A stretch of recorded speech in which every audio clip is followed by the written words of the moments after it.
Il n'y a que toi, Seigneur, il n'y a que toi. Est-ce que tu peux ouvrir ta bouche, commence à bénir le Seigneur? Il n'y a que lui et lui seul. Il n'y a que lui et lui seul pour te garder, pour te préserver, pour te bénir, pour te toucher, pour te visiter. Il n'y a que lui et lui seul. Ouvre ta bouche, commence à bénir le roi des rois. Père, nous voulons te magnifier. Nous disons encore, roi des rois, que nous sommes reconnaissants, Saint-Esprit, de tes bienfaits, de tes grâces, de ton amour dans nos vies. Disons qu'il n'y a que toi. Reconnaissons, Seigneur, ta grandeur. Reconnaissons, Père, ta fidélité. Nous disons, Seigneur, qu'il n'y a que toi, il n'y a que toi, il n'y a que toi. Il n'y a que toi, ô Yahweh. Il n'y a que toi. Reçois la gloire, reçois l'honneur à Papa. Béni soit ton sang au nom puissant de Jésus-Christ. Que tu demandes au Saint-Esprit de te rendre ministère de manière personnelle en ce jour, que ce qu'il a prévu pour toi en ce jour, qu'il te donne la grâce de discerner et de recevoir cela pleinement, nous prions. Précieux Saint-Esprit, nous voulons encore te bénir, te soumettre encore ce moment afin que tu prennes le contrôle total. Merci de nous visiter et de nous rendre ministère par ta puissance. Prions que ce que tu as réservé pour chacun de nous en ce jour, donne-nous de les recevoir pleinement, précieux Saint-Esprit. Ouvre notre entendement et donne-nous de recevoir pleinement de toi, pour la gloire de ton Saint-Nom, au nom puissant de Jésus-Christ. Alléluia, une fois de plus, que Dieu vous bénisse et la bienvenue. Je t'invite comme ça à prendre ton bloc, ton stylo et ta Bible. Si tu es dans les conditions, et nous allons naviguer dans la parole du roi des rois. Et avant que nous y entrons, je veux que tu pries encore à Dieu pour la restauration. S'il y a une chose que le Seigneur est venu faire, il est venu pour restaurer l'homme. Le restaurer dans sa relation qu'il avait avec le Créateur. Le restaurer dans sa position qu'il avait également perdue. Et le restaurer dans son abondance. Alléluia. Et je veux que tu cries à Dieu en ce jour encore. Il est le Dieu de restauration. C'est lui qui a dit qu'il va restaurer dans Joël 2, verset 25. Qu'il va restaurer les années. Que les sauterelles, le Gaza ont dévoré. Il dit qu'il va restaurer. Et afin que nous sommes dans son abondance.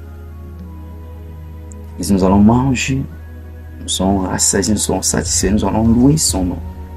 Est-ce que tu peux crier à Dieu pour cette restauration? Quand cette saison dans sa miséricorde, peu importe les échecs du passé, peu importe les choses que tu as perdues, peu importe ce qui s'est passé, que dans sa miséricorde, qu'il te restaure, qu'il y ait une restauration spirituelle, qu'il y ait une restauration dans tous les aspects, qu'il te restaure. Est-ce que tu peux ouvrir ta bouche et crier à Dieu pour une restauration? Qui te restaure ces années, qui te restaure. Il t'a créé afin que tu marches dans son agenda, afin que tu accomplisses des grandes choses. Et peut-être d'une manière ou d'une autre à cause des situations, des circonstances. Tu t'es égaré en chemin. Crie à Dieu qu'il te restaure. Parce qu'il est le Dieu de la restauration. Père, nous te bénissons parce que tu es le Dieu qui restaure. Et merci de restaurer, Seigneur, les vies et les destinées pour la gloire de ton nom. Au nom puissant de Jésus-Christ. Amen. Nous allons évoluer ou avancer avec le principe de la foi. Prendre la restauration divine et le principe du royaume.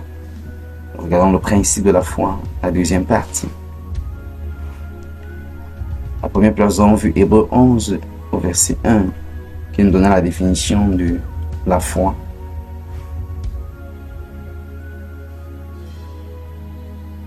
Et comme nous avons dit, ce n'est pas quelque chose de nouveau. Ce n'est pas la première fois que tu entends par rapport à la foi. Mais le seul problème juste est le fait que tu ne manifestes pas cela. Tu as déjà eu à entendre parler de ça. Toi-même, tu parles le monde par rapport à ça.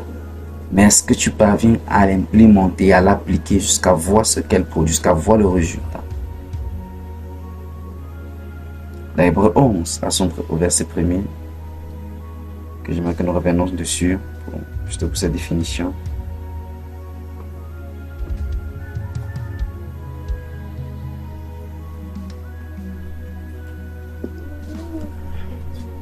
Hébreux 11, premier verset.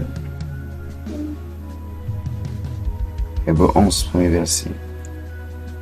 Il dit, or la foi est une ferme assurance des choses qu'on espère, une démonstration de celles qu'on ne voit pas. Alors dans cette définition, il y a des éléments importants relatifs à la foi. Il y a ce que je vais dire, il y a d'abord la foi naturelle. Et la foi naturelle, c'est la foi de nos cinq sens. Nous ne parlons pas de la foi naturelle ou la foi de nos cinq sens. C'est-à-dire une foi qui est basée sur ce que tu vois, sur ce que tu peux toucher, ce que tu peux aimer. Une foi qui est basée sur des faits physiques. Mais la foi dont nous parlons, qui est la foi de Dieu, elle est basée sur la dimension de ton esprit.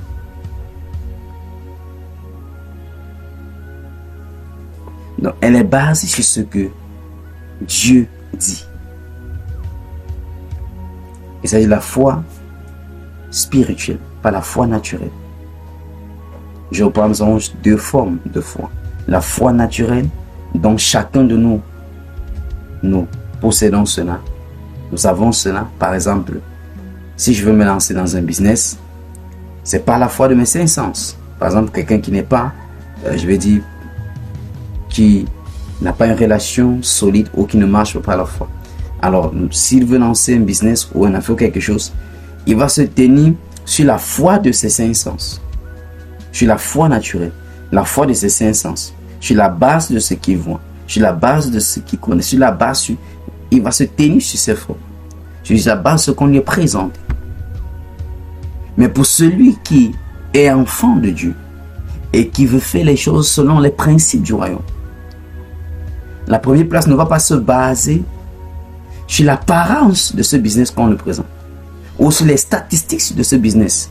Non. Il va engager la foi spirituelle, le genre de foi de Dieu. Il peut s'engager sur un business qui n'a même pas de sens. Parce qu'il a reçu les informations de Dieu. Parce qu'il a reçu la conviction de Dieu. Parce qu'il a reçu l'orientation de Dieu.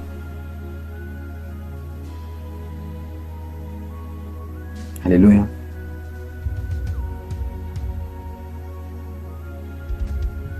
La vie de plusieurs, y compris les enfants de Dieu, est comme un spécimen au labo qui doit être utilisé pour les expériences. On touche à ceci, n'entends pas. On te dit non, c'est telle chose qui marche. Il faut faire, ça va marcher. Tu prends, tu investis, pouf, ça passe. Tu dis non, c'est plutôt telle chose. C'est ça la chose de l'heure. Tu prends.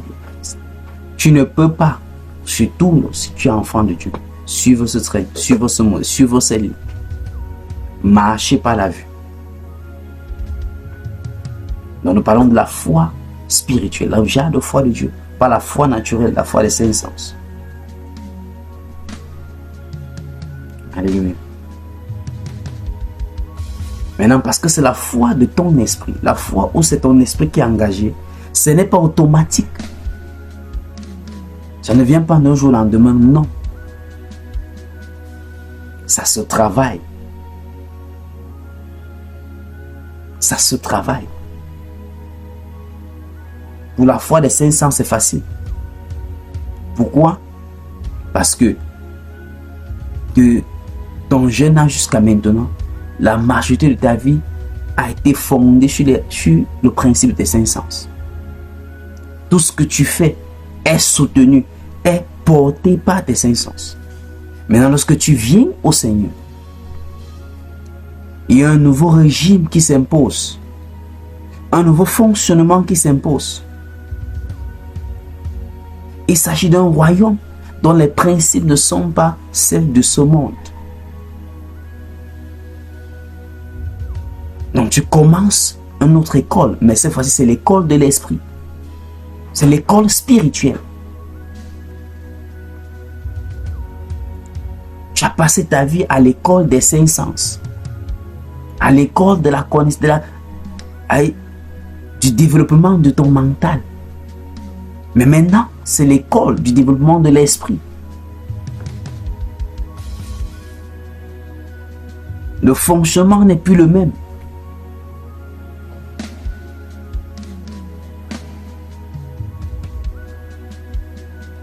Lorsque tu viens au Seigneur, par ta confession, par le fait de croire à l'œuvre salvatrice, tu viens d'accéder à un autre royaume.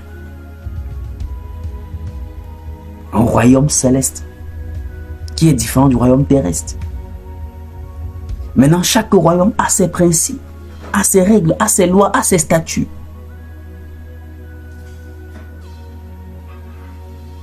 Et comme chacun de nous, nous désirons des choses supérieures. Nous voulons ce qui est élevé, nous voulons ce qui est supérieur. Le royaume de Dieu est ce royaume-là qui est supérieur à tout autre royaume.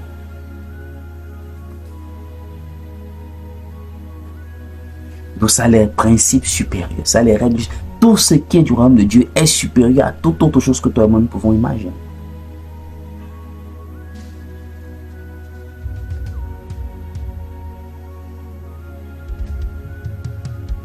Donc, on ne doit même pas être derrière moi pour dire ah, il fait au sérieux avec les choses. Non, je dois comprendre qu'en ce moment, l'enjeu, la priorité, c'est ce royaume supérieur.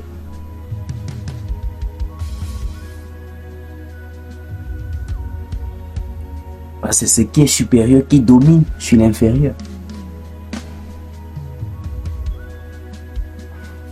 Toute victoire en tant qu'enfant de Dieu que tu vas manifester dans le naturel, c'est parce que tu as déjà eu cette victoire dans le spirituel. C'est parce que tu as déjà eu cette victoire avec Dieu. Tu viens seulement superposer cette victoire dans le naturel. Tu viens seulement implémenter cette victoire dans le naturel.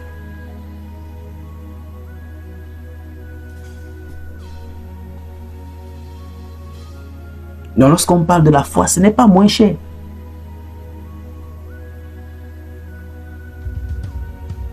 C'est coûteux.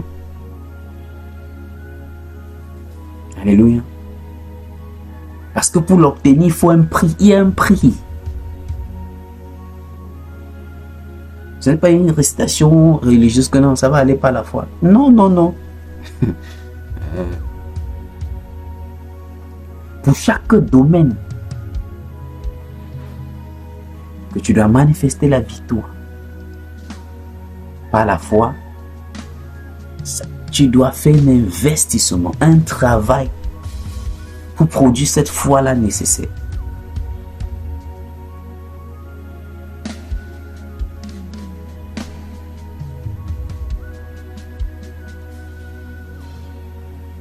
C'est une substance. C'est pour ça que la définition de Hébreux 11 en anglais ressort plus clair. En anglais, c'est faith is the substance of things hoped for. C'est une substance des choses. Donc elle est tangible.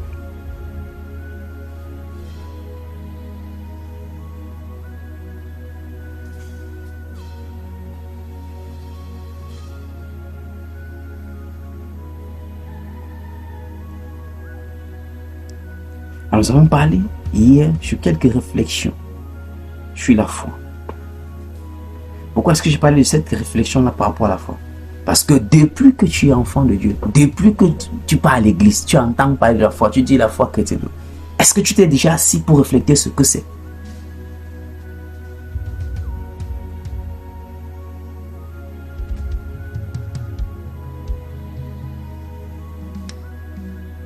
Nous avons vu, nous allons lire rapidement. Premièrement, en réfléchissant sur la foi, selon ce qui est écrit dans la Bible, nous avons vu dans Éphésiens 2, verset 8, que nous sommes sauvés par la foi.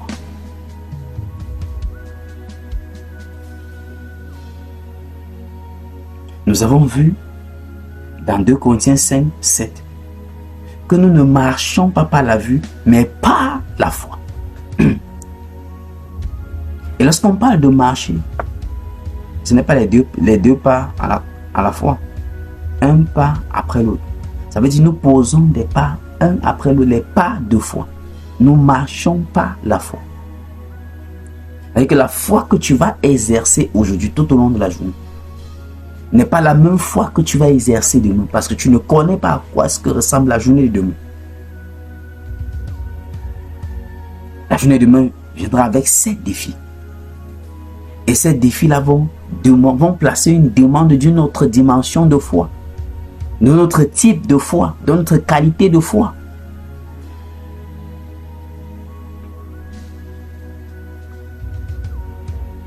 Nous avons vu dans Habakkuk chapitre 2, verset 4, Romains 1, verset 17, Galates 3, verset 11, Hébreux 10, verset 38. À 4 reprises, Dieu dit, mon juste vivra par la foi. Et que lorsque tu vas devant Dieu, Seigneur, maintenant que je suis né de nouveau, maintenant que je suis ton enfant, je commence par où? Avec ma vie qui est tout saccagée, désordonnée, il n'y a rien qui ne marche. Dieu dit, commence, c'est par la foi. Parce qu'il te dit que tu vas vivre. Seigneur, avec la vie qui devient si chère, comment est-ce que je veux faire pour vivre? Dieu te dit, c'est par la foi. Il n'y a qu'une seule réponse à te donner. Par la foi. Alors je dois connaître ce que c'est.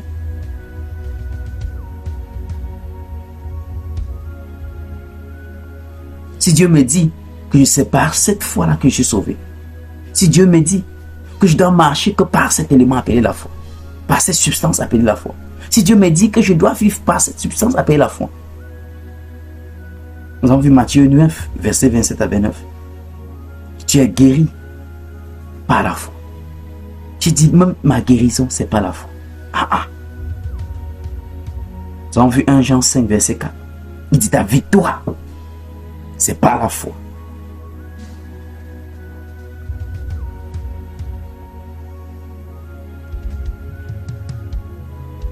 Je veux que nous regardons encore notre verset. 1 Timothée 6, verset 12. 1 Timothée 6, verset 12. 1 Timothée 6, verset 12.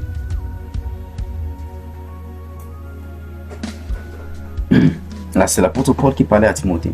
Regardons ce que l'apôtre Paul va dire à Timothée. Qu'est-ce qu'il va dire? Il dit, combat le bon combat de la foi. Saisis la vie éternelle à laquelle tu as été appelé et pour laquelle tu as fait une belle confession en présence d'un grand nombre de témoins. Mais l'autre élément clé là-bas, c'est la première partie du verset. Combat le bon combat de la foi. Donc le combat que tu as mené, ce n'est pas autre chose que le combat de la foi. Parce que tout ce que l'ennemi est intéressé à avoir, à réussir, à atteindre dans ta vie en tant qu'enfant de Dieu, c'est ta foi. Parce que sans la foi, tu deviens désagréable à Dieu. Hébreux 11, 6 dit, or, sans la foi, il est impossible d'être agréable. Parce qu'il faut que celui qui s'approche de lui doit croire qu'il existe et qu'il est le rémunérateur de ceux qui le cherchent diligemment. Et tu ouvres ta bouche, commence à prier au Seigneur. Dis, Saint-Esprit, s'il te plaît, aide-moi. Saint-Esprit, s'il te plaît, aide-moi. À comprendre ce que c'est la foi. À marcher par la foi. À vivre par la foi. À combattre par la foi. Au nom puissant de Jésus-Christ. Déclare dans le nom puissant de Jésus. J'engage ma foi. Et je déclare la victoire. Je déclare que je marche par la foi. Et non par la vue. Je déclare que j'ai la victoire par la foi. Et non par ma force physique. Je déclare que le combat que j'ai à mener, c'est le combat de la foi. Au nom puissant de Jésus-Christ. Amen. Alléluia. Éphésiens 6, verset 16. Éphésiens 6, au Nouveau Testament, verset 16.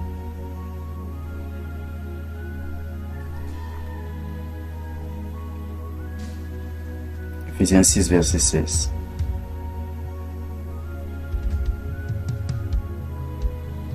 Éphésiens 6, verset 16. Il dit, prenez par-dessus tout cela le bouclier de la foi avec lequel vous pourrez éteindre toutes les traits enflammés du malheur. Je veux que tu regardes encore bien ce verset, bien aimé.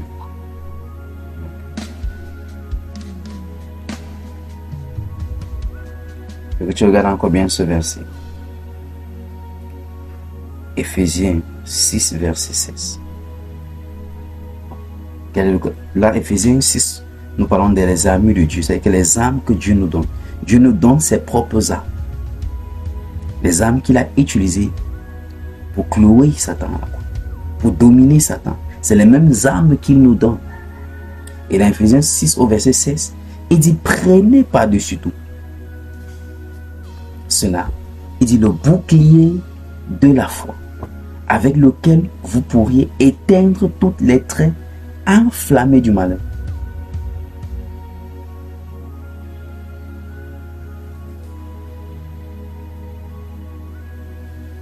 Donc la foi ici se déploie comme un bouclier, comme une couverture, comme une protection. Le bouclier ici, c'est ce que nous avons eu, c'est ce que tu as eu à regarder les films anciens, dans les films anciens, lorsqu'ils combattaient encore avec les épées. Il y avait quelque chose de rond, comme le plateau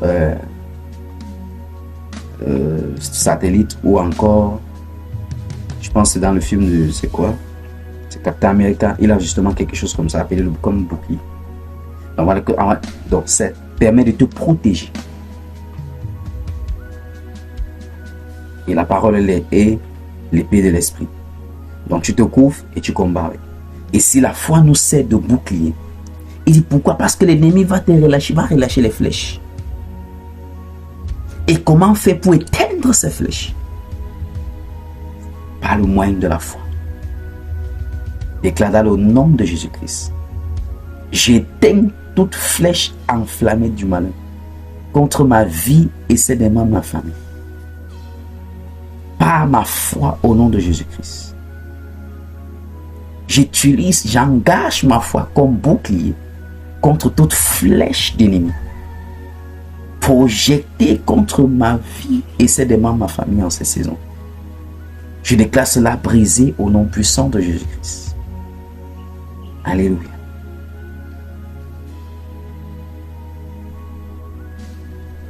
Alors comme je disais dans les films anciens, lorsque on tirait les flèches, il soulevait ce bouclier pour se couvrir. Et les flèches venaient se pointer sur ce bouclier. Ensuite, ils vont utiliser l'épée pour tailler cela. Donc c'est ce que ta foi, lorsque tu la développes, lorsque tu es dans un moment de conflit spirituel, au lieu de te concentrer à bâtir ta foi, tu es concentré ailleurs. Et je prie que dans le nom de Jésus-Christ, que tu saisisses ces révélations et dorénavant, lorsque tu es dans les moments de conflit spirituel, que tu puisses engager, tu puisses te focaliser à intensifier ta foi au nom de Jésus. Alléluia.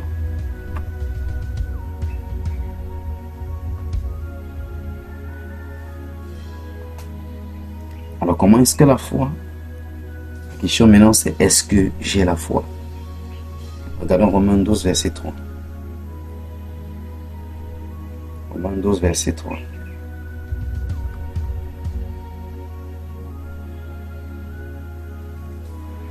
Romains 12 verset 3. Et par la grâce qui m'a été donnée, je dis à chacun de vous de n'avoir pas de lui même une trop haute opinion, mais de revêtir des sentiments modestes, selon la mesure de foi que Dieu a départie à chacun. Alors ce que Dieu a fait à la nouvelle naissance, c'est de te donner une mesure de foi, une sémence. Et chaque sémence a la capacité de reproduire d'autres semences et de produire également le fruit. Donc, La nouvelle naissance, Dieu va répartir à chacun de nous une mesure de foi. Maintenant, le niveau de foi que nous possédons ou que nous manifestons ne dépend plus de Dieu. Elle dépend de chacun d'entre nous. De l'investissement que tu as fait pour rendre mature cette mesure de foi que tu as reçue. Chacun de nous a reçu une mesure de foi spirituelle. Souvenons-nous, nous ne parlons pas de la foi naturelle ou la foi des cinq sens. Nous parlons de la foi spirituelle, le genre de foi de Dieu. Alors ce que Dieu va faire, c'est qu'il va mettre en nous, à chacun de nous, cette sémence. Mais c'est à toi de développer. Parce que plus ta foi est importante, plus tu manifestes la puissance de Dieu, plus tu as de l'impact dans le royaume. Lorsque tu lis la vie ou le ministère de Jésus, à plusieurs reprises, il disait aux gens, ta foi t'a sauvé, ta foi t'a guéri. Par exemple, la femme qui perdait le sang pendant 12 ans, Jésus ne dit pas que je t'ai guéri. Il dit, femme, ta foi t'a guéri. Ta foi t'a sauvé. Donc il y a des choses dans nos vies qui ne dépendent pas de Dieu, mais qui dépendent du déploiement de notre foi.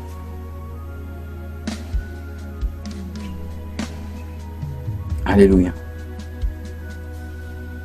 Qui dépend du déploiement de notre foi.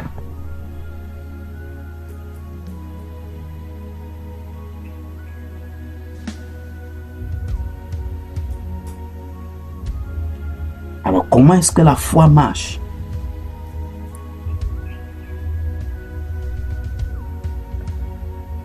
Premièrement, par l'amour. Galates chapitre 5, verset 6. Est-ce que quelqu'un est béni? Galates chapitre 5, verset 6. Galates chapitre 5, verset 6. Il dit, car en Jésus-Christ, ni la circoncision, ni l'incirconcision n'a de valeur, mais la foi qui est agissante par la charité, par l'amour. Notre version. Mais la foi opérante par l'amour. La foi qui opère, la foi fonctionne comment? Elle marche, elle opère par l'amour. Et si tu veux voir les détails de l'amour, va dans 1 Corinthiens 13. Alléluia. Je ne vais pas rentrer là-dedans. Va dans 1 Corinthiens 13. Pour comprendre mieux. Donc la foi est agissante par l'amour. Est opérante par l'amour.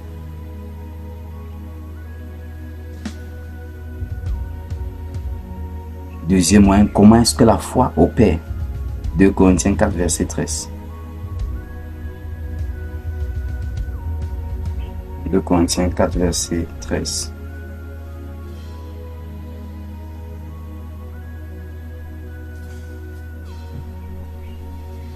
De Corinthiens 4, verset 13.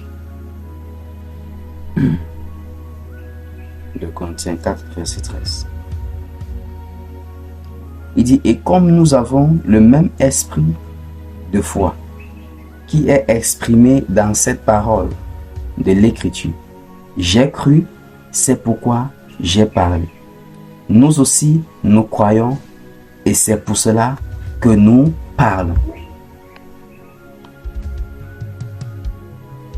Donc la foi opère par, premièrement, croire en la personne de Dieu, croire en sa parole, croire en ses actes. Et si tu crois en la chose, tu dois parler, tu dois déclarer. Souvenez-vous, j'ai dit la foi commence de l'intérieur pour l'extérieur. Alléluia. La foi commence où? À l'intérieur. Et lorsqu'elle déborde, la bouche la relâche. La bouche va proclamer cela.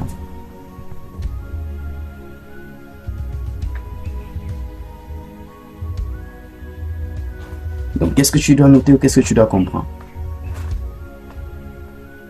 Que tout dans le royaume de Dieu, ou que tout ce qui concerne Dieu et tout ce qui concerne ta destinée a à voir avec la foi.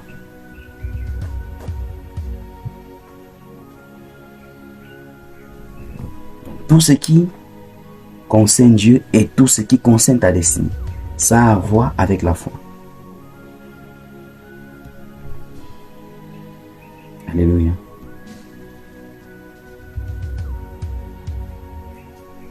Maintenant, la foi, il ne s'agit pas seulement de croire en Dieu. Mais la foi aussi, c'est d'obéir à Dieu.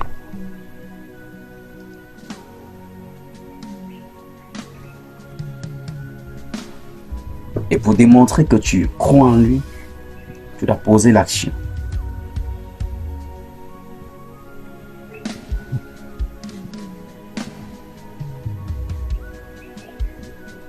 Nous allons prendre un cas pratique, celui du patriarche Abraham, pour voir comment vivre une vie victorieuse de foi.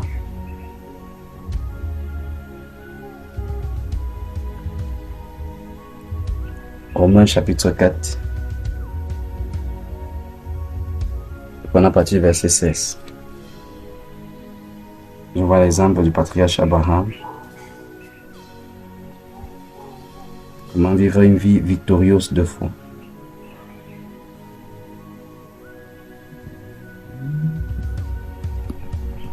Jamais tu seras,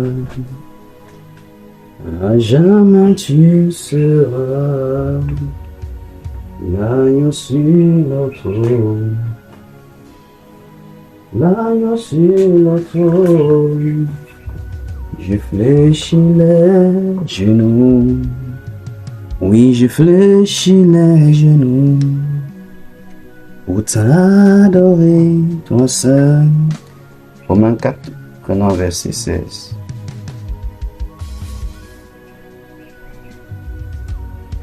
Nous voit un exemple du patriarche Abraham, comment vivre une vie victorieuse de foi. Alléluia. Alors, il dit c'est pourquoi les héritiers le sont par la foi, pour que ce soit par grâce, afin que la promesse soit assurée à toute la postérité, non seulement à celle qui est sous la loi, mais aussi à celle qui a la foi d'Abraham, notre Père à tous. Alléluia. La première chose que je veux que, le point de prière que je veux que tu élèves, c'est que tu rends grâce à Dieu, parce que le verset de Romains 4, 16 te donne de comprendre que tu es héritier. Tu es héritier de Dieu. Et si tu es héritier, dis tu es héritier par la foi. Est-ce que tu peux ouvrir ta bouche et dire Seigneur, merci, parce que tu as fait de moi ton héritier, par le moyen de la foi. Ouvre ta bouche, commence à bénir le Seigneur, bénis-lui. Ouvre ta bouche, commence à bénir le Seigneur. Ouvre ta bouche, commence à bénir le Seigneur. Dis Père, je te rends grâce, parce que je suis héritier du royaume, par le moyen de la foi, au nom puissant de Jésus-Christ. À la première place, le verset nous donne de comprendre que Abraham est entré de la lignée de Dieu, a bénéficié des promesses de Dieu. Et ceci, c'était par le moyen de la foi. Nous continuons avec le verset 17. Et regardons les étapes qui ont inclus cette victoire. Alors nous continuons avec le verset 17 pour regarder les étapes que Abraham a dû traverser pour marcher dans cette victoire. Nous connaissons tous l'histoire d'Abraham et Sarah. Alléluia. Alors parce que Dieu est le même hier, aujourd'hui, éternellement, s'il l'a fait avec eux, il le fera aussi avec ton nom de Jésus. Verset 17. Il est selon qu'il est écrit. Je t'ai établi Père d'un grand nombre de nations. Il est notre Père devant celui auquel il a cru. Dieu qui donne la vie aux morts. Première des choses, c'était le fait qu'il a posé son espérance, sa conviction que Dieu donne la vie aux morts. En fait, il n'avait pas expérimenté ça auparavant. Mais il allait au-delà du fait de vouloir croire en Dieu. Tandis que nous libérons la foi, notre foi au Père, par premièrement le fait que nous devons croire en la personne de Dieu, croire en sa parole, croire en ses actes. Là, Abraham a cru. La Bible dit, et Dieu donne la vie aux morts. Ensuite, qu'il appelle les choses qui ne sont pas comme si elles étaient. Deuxième des choses, ce verset dit que Dieu appelle les choses qui ne sont pas comme si elles étaient. Mais en fait, il s'agit de quoi? Dieu, pour plusieurs d'entre vous, au travers des rêves, Dieu vous a montré des choses. Ce qui te montrait, c'était la dimension, c'était ta destinée selon le contexte du royaume. Et que c'est ta responsabilité, en coopérant avec Dieu, que tu vas implémenter cela sur la terre.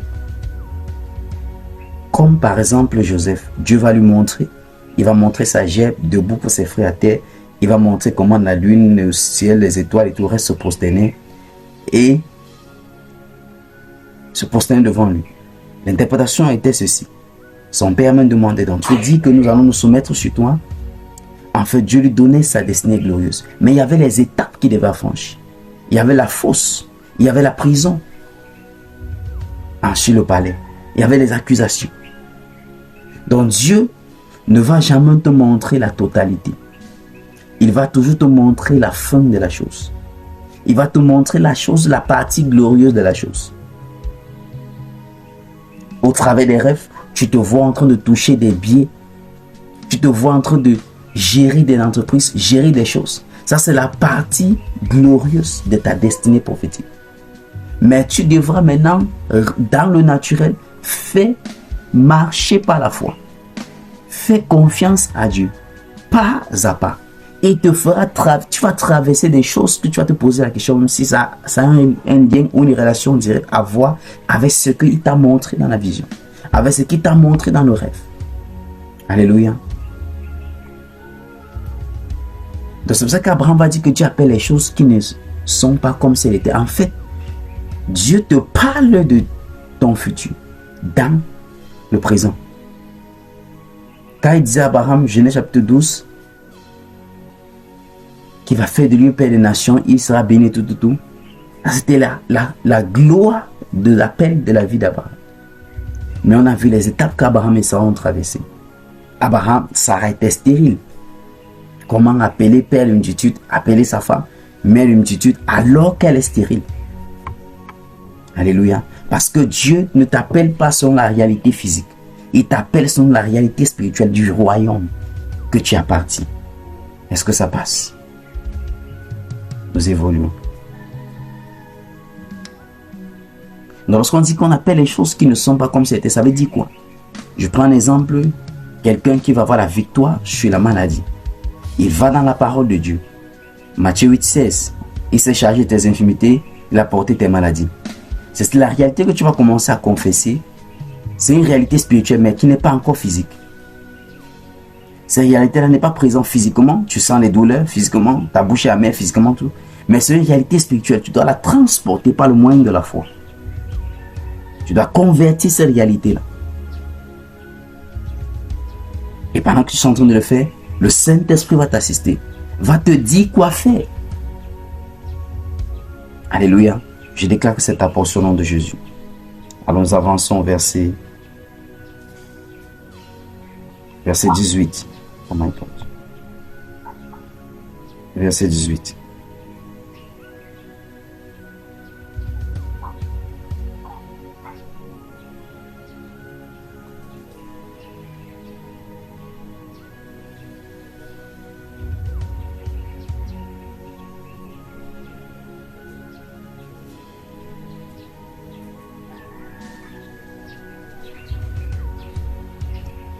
Verset 18.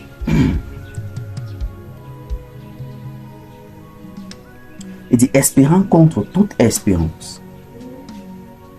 Deuxième des choses, l'espérance. Il dit contre toute espérance. Donc même lorsque ce n'était plus possible d'espérer, il a continué à espérer. Il crut en sorte qu'il devint père d'un grand nombre de nations, selon ce qu'il lui avait été dit. Telle sera ta postérité. Nous connaissons dans Genèse 15, lorsqu'Abraham va se plaindre à Dieu, mais moi voici, je suis en âge avancé, je vais déjà me mourir, mais tu ne m'as pas encore donné un fils, un héritier. C'est celui que l'esclave que j'ai élevé chez moi qui s'est maudit. Dieu lui dit non, ce n'est pas lui qui sera ton héritier. Je vais te donner ton héritier. Abraham a attendu pendant 25 ans. Même lorsque ce n'était plus possible de croire, il a continué à espérer. Ce n'était plus possible. Même lorsqu'il atteint le sang, ce n'était possible. depuis combien de temps est-ce que tu es en train d'espérer en Dieu pour cette situation, pour un changement, pour une visitation? Est-ce que tu te comportes, parce que la foi aussi c'est se comporter selon ce qu'indique la parole. La foi c'est de croire, la foi c'est de confesser, la foi c'est de se comporter. Si Dieu t'appelle mère de multitude, tu ne dois plus te comporter comme une femme qui n'a pas d'enfant. Tu ne dois plus te comporter comme une stérile. Aïe, aïe. Je prie que quelqu'un saisisse cela au nom de Jésus. Tu dois continuer à espérer. Verset 19. La Bible dit, et sans faiblir dans la foi, il ne considéra point que son corps était déjà usé. Allons-y encore. Sans faiblir dans la foi. Parce que d'une manière ou d'une autre, ça va arriver que tu vas faiblir dans la foi. Ça peut arriver que tu faiblisses dans la foi. Pourquoi est-ce que tu faiblis dans la foi? Parce que dès le moment où tu commences à considérer les situations, considérer les circonstances, ta foi va faiblir. Déclare dans le nom de Jésus-Christ, par la grâce du Saint-Esprit, je détourne mes regards de ma situation présente, de la circonstance, de ce que je vois négativement. Et je fixe mes regards sur ce que Dieu dit. Dieu dit que toute chose concourt au bien de ceux qu'il aime. Dieu dit que s'il est pour moi, qui peut être contre moi? Dieu dit que dans toutes ces choses, je suis plus que vainqueur. Au nom puissant de Jésus-Christ. Tu dois détourner les regards. Parce que Satan son but, c'est de manipuler les circonstances autour de toi. Manipuler ton environnement. Manipuler les personnes autour de toi. Manipuler en sorte que tout soit contre toi. Et chaque fois lorsque tu es à ce stade, souviens-toi.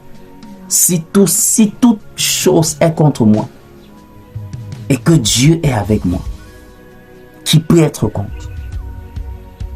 Alléluia. Est-ce que ça passe? Qu'est-ce qu'Abraham a fait? Il a dit, et sans faiblir dans la foi, il ne considéra point que son corps était déjà usé. Cesse de considérer, oh je suis déjà avancé en âge, cesse de considérer, oh que pour moi les choses sont comme ça, plus tu considères, plus tu faiblis dans la foi.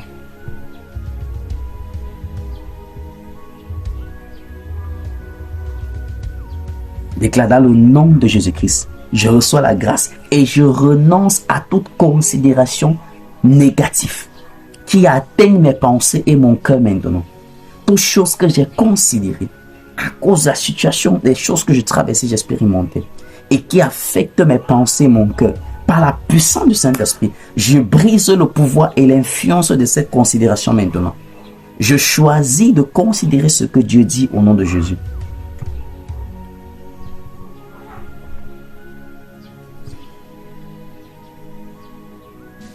Alléluia. Cesse de considérer. Tant que plus tu considères, plus tu vas faiblir dans la foi. Je ne sais pas ce que tu considérais, mais je viens te dire que dans le nom de Jésus-Christ, si seulement tu peux te décider, parce que c'est à toi de te décider. La Bible dit, Abraham a cessé de considérer. Lisons le verset 19. Il ne considéra pas, point, que son corps était déjà usé, puisqu'il avait près de 100 ans, et que Sarah n'était plus en état d'avoir des enfants. Donc ne pas considérer ne veut pas dire que tu refuses que la situation, non, elle est là. Mais c'est juste que tu as choisi de considérer une autre réalité supérieure. Tu as choisi de considérer une autre réalité supérieure. Que le Dieu qui a tout créé a la capacité, le pouvoir de briser tout ce qui ne marche pas. Que le Dieu qui a déclaré dans Genèse 1, verset 28, que soyez féconds, multipliés, a la même puissance de briser la stérilité. Que le Dieu qui a dit soyez dans l'abondance a la même puissance de briser la stagnation, de briser le manque. Tu vas commencer à déclarer comme David. Donc vous croyez que lorsque David déclarait au psaume 23 que l'Éternel est mon berger, manqueur de rien, vous pensez que c'est parce qu'il était de l'abondance? Non. Il combattait. Il y avait un combat qu'il menait. Le combat de la foi. Il avait choisi de considérer. d'autres réalités, autres que la réalité qu'il traversait. Un berger est celui qui se rassure que les brebis ne manquent pas. C'est pour ça qu'il dit l'Éternel mon berger, je ne manquerai de rien. Un berger est celui que pendant la nuit, qu'il a maintenu les brebis dans un enclos, il va dans des kilomètres pour chercher le vrai pâturage. Et lorsqu'il voit les herbes vertes, il retourne. Et le matin, lorsque le jour se lève, il va conduire les brebis vers les herbes vertes qu'il a découvertes pendant la nuit.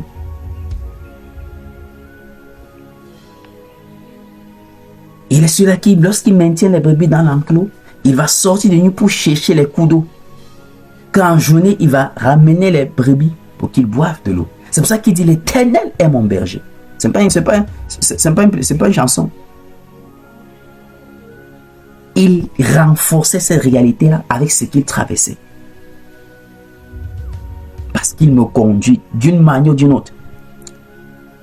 La provision va se manifester. Alléluia. Est-ce que ça passe?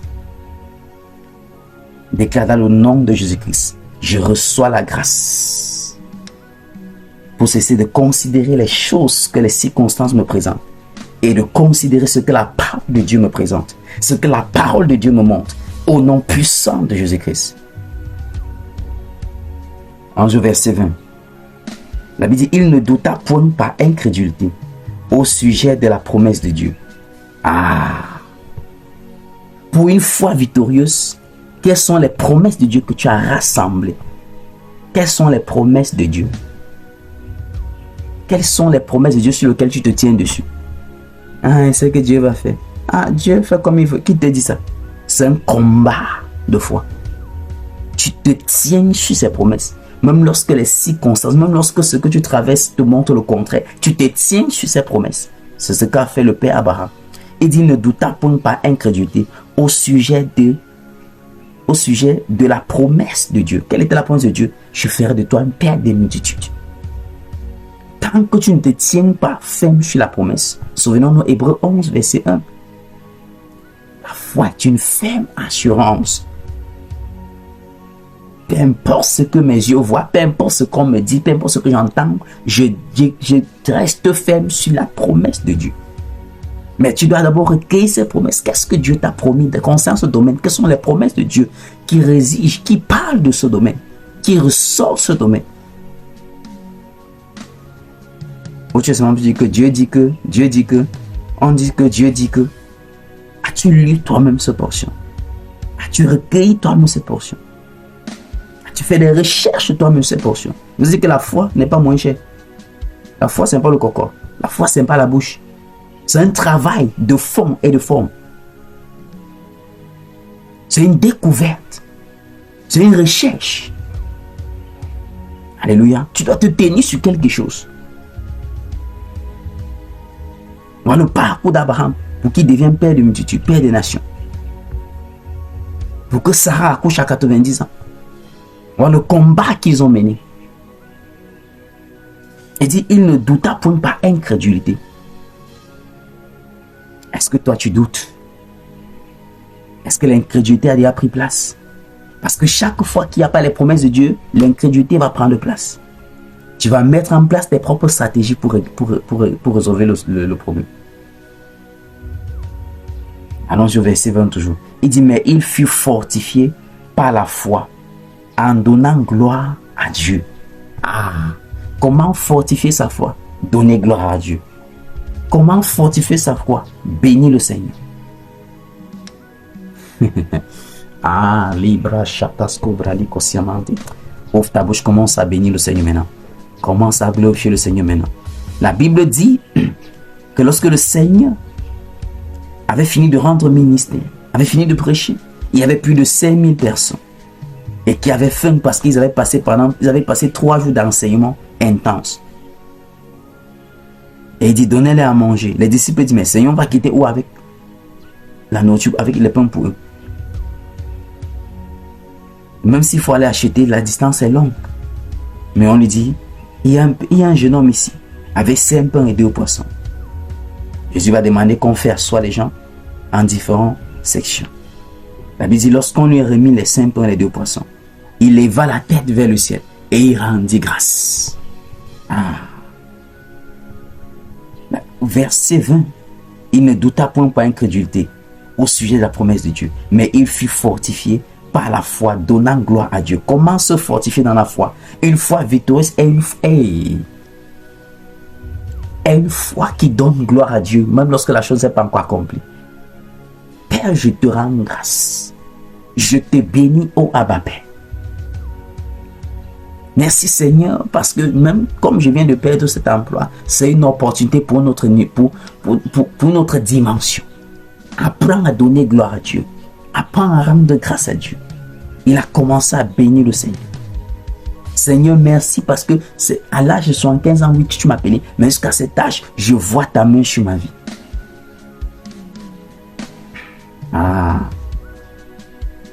Seigneur, je te dis merci parce que oui, même si à ce niveau, à cet âge, à ce stade, je n'ai encore rien accompli, ta parole déclare que 1000 ans est comme un seul jour pour toi. Donc ce que les autres vont prendre 20 ans, 50 ans pour faire, Seigneur, je sais qu'avec toi, en 2 mois, je vais accomplir cela. Tu dois apprendre à donner gloire à Dieu. C'est comme ça qu'on fait pour fortifier sa foi. Comment vivre une vie de foi victorieuse? Fais comme Abraham a fait. Verset 21. Et ayant la pleine conviction que ce qu'il promet, il peut aussi l'accomplir. Est-ce que tu es convaincu que ce que Dieu promet, il peut aussi l'accomplir? Il a donné gloire à Dieu et il a commencé à dire ce que Dieu promet, il accomplit. Il dit avec la pleine conviction. Il était convaincu. Alléluia. Et au verset 22, c'est pourquoi cela lui fut imputé à justice. Alléluia. Ouvre ta bouche, commence à bénir le Seigneur. Ne sais pas dans quel domaine tu as faibli. Ne sais pas ce qui t'a fait faiblir dans la foi. Nous avons vu comme Abraham, tu peux fortifier ta foi en donnant gloire à Dieu. Tu peux fortifier ta foi en considérant les promesses de Dieu. Tu peux fortifier ta foi par la conviction.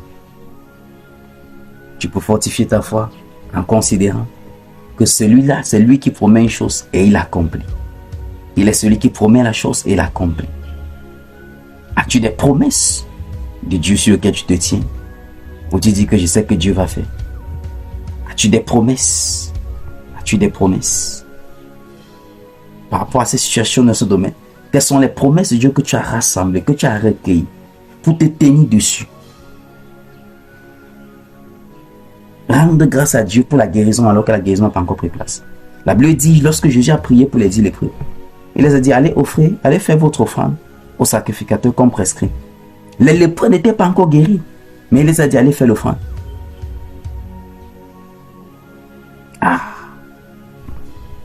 Tu es tellement focalisé sur la situation que à peine on te dit comment ça va, tu dis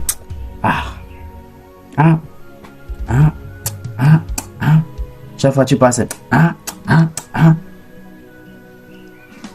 tu ne peux pas être négatif et tu espères quelque chose de Dieu, parce que la foi c'est aussi le comportement. Ouvre ta bouche, commence à bénir le Seigneur. Ouvre ta bouche, commence à parler au roi des rois. Ouvre ta bouche, commence à bénir le Seigneur. Ouvre ta bouche, commence à bénir le Seigneur. Ouvre ta bouche, commence à parler au roi des rois. Ouvre ta bouche, commence à bénir le Seigneur. Est-ce que tu commences à rendre grâce à Dieu pour chaque des situations que tu te plaignais jusqu'à maintenant? C'est une telle chose, c'est pas explicitement qu'on s'est dit, Seigneur, merci. Merci parce que tu es fidèle. Merci parce que lorsque tu promets, tu l'accomplis. Merci au roi des rois. Je ne suis pas là où c'est. J'aurais aimé être, mais ne suis pas là où j'étais hier. Ouvre ta bouche, commence à bénir le Seigneur. Tu dois trouver des raisons pour rendre grâce. La Bible dit, Abraham donnait gloire, s'est fortifié en donnant gloire à Dieu. Un homme de plus de 100 ans espérait encore avoir un enfant de Dieu, parce que Dieu l'avait promis. Et il n'a pas changé. Il est le même hier, aujourd'hui, éternellement. Il dit, je connais les projets que j'ai formés sur toi. Il dit, projet de paix et non de malheur, pour te donner un avenir et de l'espérance. Peu importe l'état de ta vie maintenant, il y a des promesses de Dieu qui te concernent. Tu es la prunelle de ses yeux. il s'arrache que toute chose concourt à ton bien. Mais tu dois rester dans la confession. Tu dois croire, tu dois confesser, tu dois te comporter. Cesse d'avoir l'air de pitié, de paraître pitié. Ce n'est pas le style, ce n'est pas la vie de foi là-bas. Va lire l'histoire de 2 rois 4. La femme Shunem, donc qui était stérile, et que le prophète Élisée a prophétisé. Elle a eu un enfant. Et au cours des années après, l'enfant est décédé. L'enfant qu'elle a longtemps attendu, jusqu'à perdre l'espoir. Voilà l'enfant qui est manifesté. Et ensuite, l'enfant meurt. Ah, elle va dire, c'est pas fini. Tant que Dieu n'a pas dit son dernier mot. Elle est retournée aller voir le prophète. Et chaque fois qu'on lui demande, lorsqu'on la rencontre, on dit, mais madame, qu'est-ce qu'elle dit? Non, tout va bien. Tout va bien. Elle avait le langage de la foi. Dis au juste que tout va bien. Quel est ton langage? Quel est ton comportement? La foi va avec la confession, la conviction, le langage et le comportement de la foi. Le comportement de la foi. La foi donne gloire à Dieu. La foi voit les possibilités là où il n'y a pas de possibilités. La foi voit Dieu à l'œuvre. Vois Dieu te donner en un seul jour ce que les autres ont pris des années. Tant que tu ne vois pas ça, la dépression t'attend à la porte. La frustration sera ton compagnon. Tu dois faire confiance à Dieu. Tu dois déclarer ce qu'il t'a dit. Père, voici la fin d'année, roi des rois.